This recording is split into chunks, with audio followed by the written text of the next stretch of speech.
ওই আপনি রিপোর্টারের নাম নিলেন, সেই রিপোর্টার মনে খবর হয়তো দেখিয়েছে, আর না দেখায় আমি রিপোর্টারকে বলে দিই যে আপনি যেই দলের হয়ে চাটুকারিতা করছেন মিডিয়া হাউসে বসে, আমরা মিডিয়াকে মনে করি গণতন্ত্রের চতুর্থ স্তম্ভ, নিরপেক্ষ থাকবে, মানুষের আসল খবরটা তুলে ধরবে এই বিশ্বাসটা করিনি রিপোর্টারদের কাছ থেকে। কিন্তু দুর্ভাগ্য, আপনি তো মুখপত্র হয়ে কাজ করছেন। আপনার দলের এক নেতা সুপ্রিম কোর্টে মামলা করেছিল এই দুটো তিনটে শব্দকে প্রত্যাহারের জন্য সংবিধান থেকে, তার মধ্যে একটা ছিল সেকুলার শব্দটিকে প্রত্যাহার করে নিতে সংবিধান থেকে। কিন্তু আইনের চরকে সুপ্রিম কোর্টে মুখ ফুলিয়ে ফিরে এসেছে। আপনার কি আইনের চর খাওয়ার ইচ্ছা যাচ্ছে নাকি আবার নতুন করে? আপনি চাটুকারিতা করুন, আপনি দালালি করছেন, এই সাংবাদিকতা ছেড়ে এসে বিজেপির ঝান্ডা ধরে রাজনীতি করে দালালি করুন। দালালি করতে গিয়ে সংবিধানের উপরে প্রশ্ন তুলে দেবেন না। আর সব থেকে বড় কথা, সেকুলারদের কথা বাদ দিন, মোদিজি বলছে এটা সেকুলার কান্ট্রি, তাহলে মোদিজিকেও পাকিস্তানে চলে যেতে বলছেন? হতে পারে বিনা নিমন্ত্রণে মোদিজি পাকিস্তানে গিয়ে এবার বিরিয়ানি খেয়ে এসেছে, খুব মনে ওনার ভালো লেগেছিল। ময়ূরকে হয়তো গোপনে গোপনে বলেছে, ময়ূর তুই এমন কথা বল যাতে আমি পাকিস্তানে চলে যাই, যে শুধু বিরিয়ানি গিলবো। অটল বিহারী বাজপেয়ী জিকে আমরা সবাই জানি, তিনি বারবার বলেছেন এদের সেকুলার ছিল, সেকুলার আছে, সেকুলার থাকবে। তাহলে কি যিনি মারা গিয়েছেন অটল বিহারী বাজপেয়ী জি, তাকেও কি মানে বেঁচে থাকলে কি তাকেও দেশ থেকে তাড়িয়ে দিতেন নাকি? এগুলো হচ্ছে সব ধান্দাবাজি হচ্ছে 2026-এর টিকিট বা রাজ্যসভার একটা টিকিট নেওয়ার জন্য এত হইহই করছে না। এখনো কিছু কিছু সংবাদ মাধ্যম রয়েছে এমন এমন কথা বলছে, উস্কানিমূলক কথা, এবং শুধু মুসলিম সম্প্রদায়ের মানুষ নয়, হিন্দু সম্প্রদায়ের মানুষ তারাও বিপদের মুখে পড়ছে। এরা সত্যিকে তৃণমূল বিজেপি টেন্ডেন্সি নিয়ে? দেখুন, কোনো জায়গায় যদি অশান্তি হয়, কোনো একটা নির্দিষ্ট সম্প্রদায়ের মানুষ ক্ষতিগ্রস্ত হয় না, ভিন্ন সম্প্রদায়ের মানুষ ক্ষতিগ্রস্ত হয়। আপনি যেভাবে উস্কানি দেওয়ার কথা বলছেন, উস্কানি দিয়ে রিয়াকশন, ব্যাড ইফেক্ট শুধু কি মুসলমানের উপরে পড়বে? হিন্দু মুসলমান নির্বিশেষে মানুষ আক্রান্ত হবে। শুনুন, যারা এই উস্কানি দিচ্ছে তাদের বিরুদ্ধে কিন্তু শুধু মুসলমানরা প্রতিবাদ করছে না এরকম ব্যাপার নয়, ভিন্ন সম্প্রদায়ের মানুষ প্রতিবাদ করছে। কিন্তু দুর্ভাগ্য আমাদের রাজ্য প্রশাসন কি করছে? কেন তাদের বিরুদ্ধে সমমত করছে না? মমতা ব্যানার্জি কি করছেন? কেন তাদেরকে ধরে জেলের মধ্যে রাখছে না?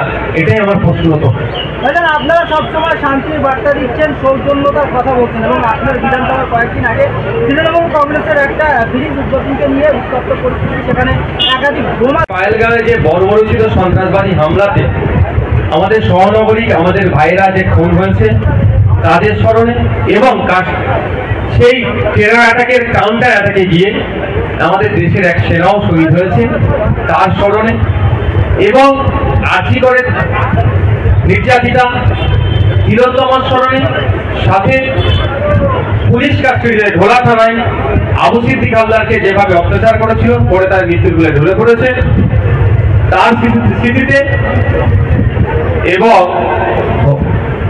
হরিয়ানার কাজে গিয়েছিল বাঙালি এক শ্রমিক, পরিযায়ী শ্রমিক সাবির মল্লিককে যেভাবে নৃশংসভাবে হত্যা করেছিল পিটিয়ে, তাদের স্মৃতিতে আজকের এই রক্তদান শিবির।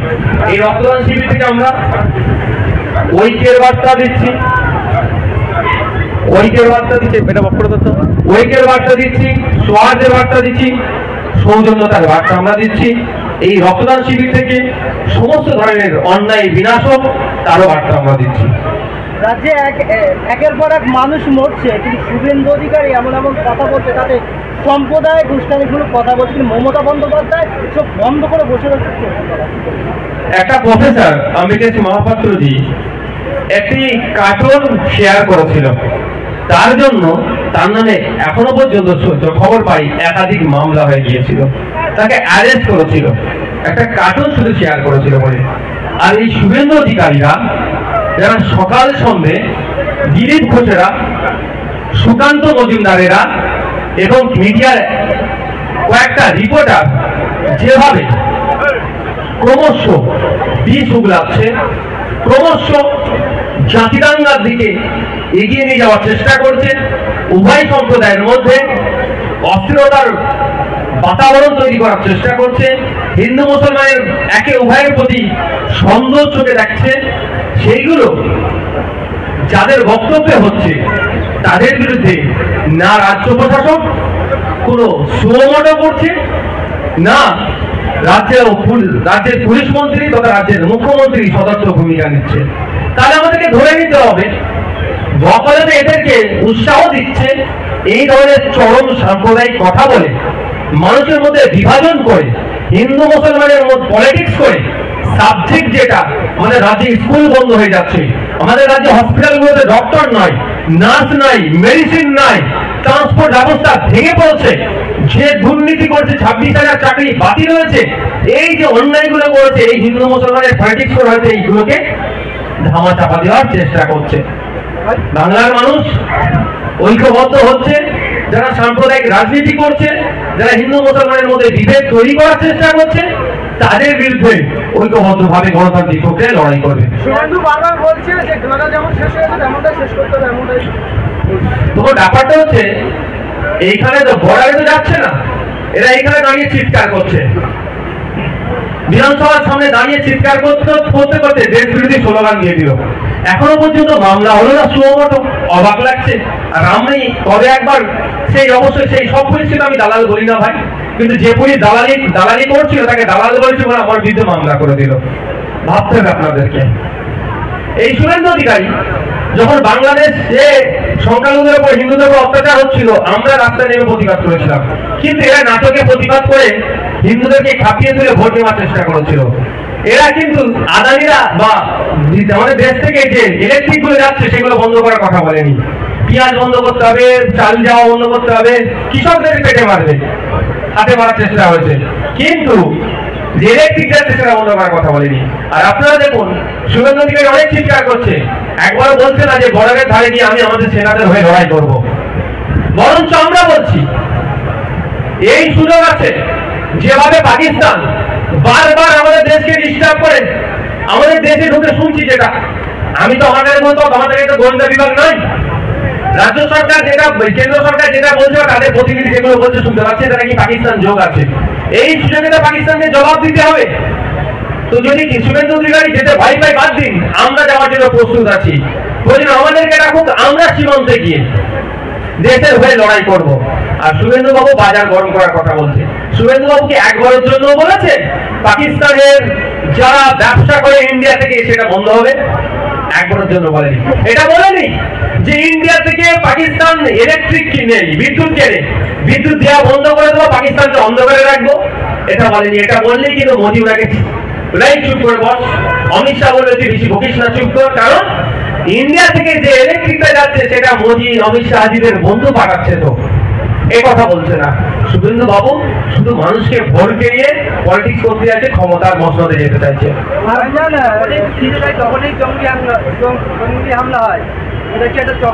এটা তো ওটা পুরাতন কথা আর বাস্তবিক কথা, যখন বিজেপি দুর্বল হয় তখন এই ধরনের জঙ্গি আক্রমণ হয়। সেই কার্গিল থেকে শুরু করে অটল বিহারী বাজপেয়ী থেকে শুরু করে বিভিন্ন থেকে পুলওয়ামা থেকে শুরু করে এখন পর্যন্ত এটা তদন্ত সাপেক্ষ, তদন্ত হওয়া দরকার, আসল রহস্য খুঁজে বার করা দরকার।